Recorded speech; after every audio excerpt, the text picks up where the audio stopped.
without further ado, let's bring in Nathan Holt into this interview. Nate, how we doing today, man? I'm good. How are you? I'm doing real good. And you guys off to a pretty nice start too, taking some wins, taking some losses, but no doubt it's a tough conference and you guys are finding your footing with it. Talk to me so far about what this season experience has been like for you. It's been great for what the weather has given us so far, with everyone experiencing cancellations of games and everything. But I'd say right now it's pretty good, just taking what we can get. Talking about that too, when you have all this adverse weather that kind of goes through the day too, and games are getting canceled left and right, you don't know when you're playing, you don't know if you're going to play today or who you're going to play in some cases too. How do you as an athlete try to stay focused through those day-to-day operations and stay focused on the next task and the next game? I'd say just go day by day. That's what our team's trying to do, and we're just taking everything step by step and seeing who the next person in our league we're going to face, taking teams out of our league, getting us some practice, like any games we can get. What is some goals that you have going into this season that you're looking to accomplish with this team? Realistically, I would love to make it to regionals, but I think if we wrap it all together, I think we can make it to state. And when you look at this team too, this isn't a team that's that far removed from a state championship. I believe only 5 years, if I'm not mistaken, too. And when you look back at it, no doubt, I believe you would remember, and a lot of kids in that time remember that state championship team. How impactful does those memories serve in you playing this with this Flashes team now? Yeah, so it gives us kind of a goal. We want to. There's banners all over our facility we practice in. There's the girls softball team, very successful in the past. Boys baseball team, very successful. So we want to live up to those expectations of the legacy they put on for us. Talk to me a little bit about what Coach Barker is like too behind the scenes. We've had him on Running Point as well. We've had a chance to talk with him, but definitely seems to be beloved in this champion community. Talk to me a little bit about what he's like behind the scenes. Oh no, Coach Barker's he's a great coach. He really is. He's hard on us when he needs to be, but he's also encouraging when he needs to be. He has a good mix of the both of those, and I think that he's a great coach for us.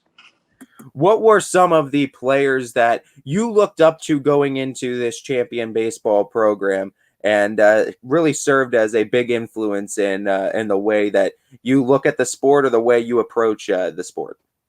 Yeah, so I would say the biggest one for me would be Drake Batcho. He was one of a phenom for champion. The Turners, both brother and sister. Andrew Russell, Abe Bayes, he was good. These are all pretty good athletes that helped us.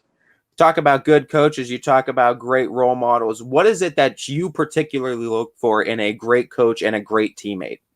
I'd say in a great coach, you look for, I would say exactly what Coach Barker has. You need someone that'll be hard on you when he needs to be, but he also needs to be encouraging. There has to be a good mix of both of those. And for a teammate, same exact thing. You pick them up when they're down, but you also hold people accountable at times when they need to be. And I think that's a big part of what a state championship team needs.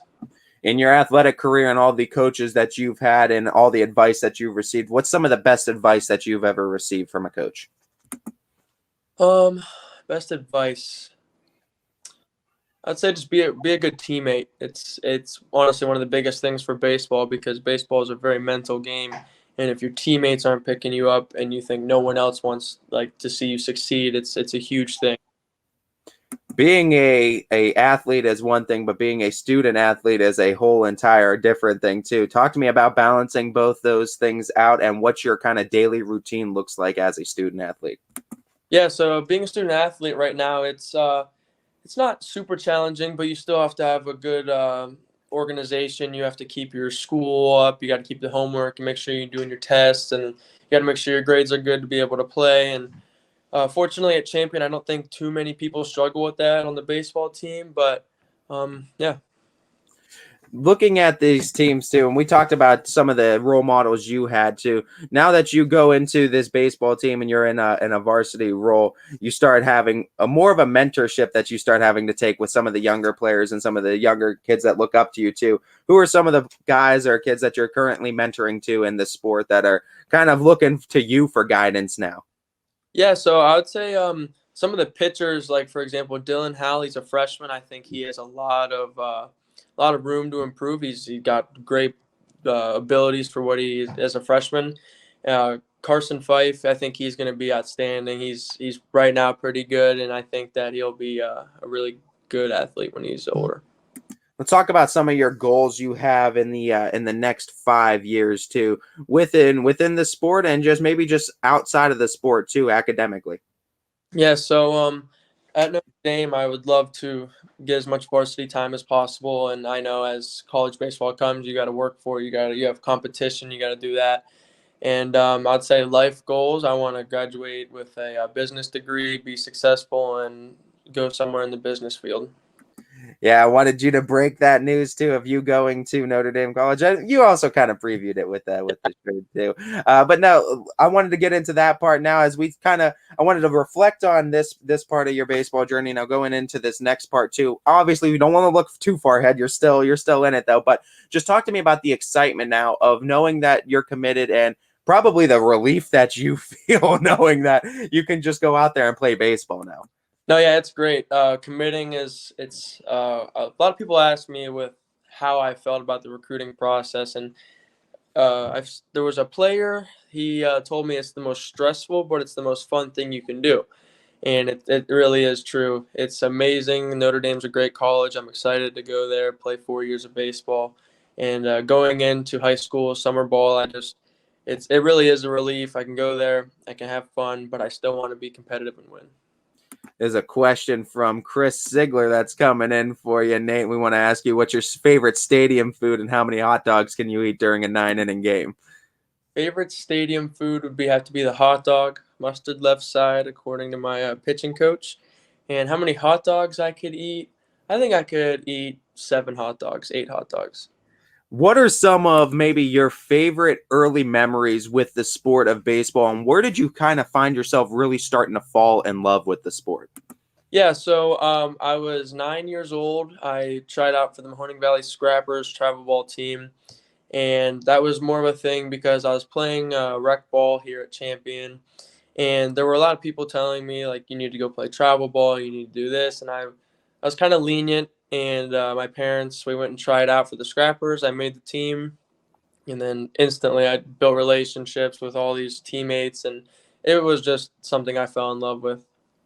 Looking at your entire journey now and the entire legacy that you're looking to leave behind, how do you hope to be remembered in Champion baseball, and what do you hope some of the younger guys take away from what you're doing as a leader for this squad?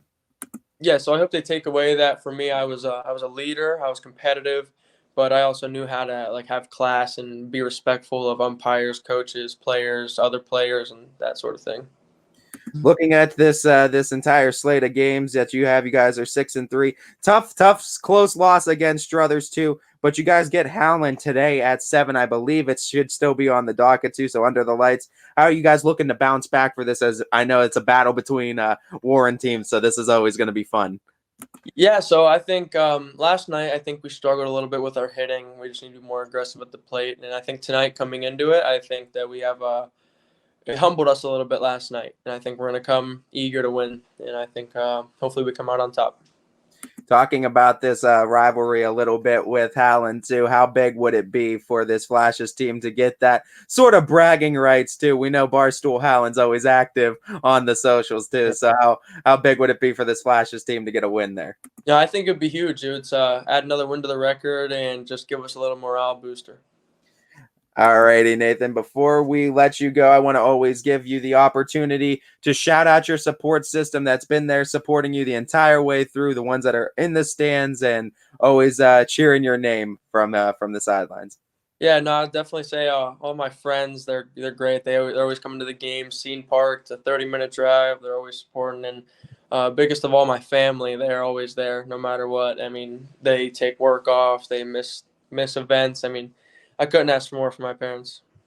As Nathan Holt, the Champion baseball Notre Dame College commit, too, going to be playing 4 more years inside the diamond, but he's got a whole task and some goals that they want to finish up over there in Champion. Look forward to them being in action tonight at Howland against the Tigers at 7 p.m. We wish you the best of luck in that game, Nate, and we also wish you the best of luck in your future. Thank you so much. Appreciate it. Thank you.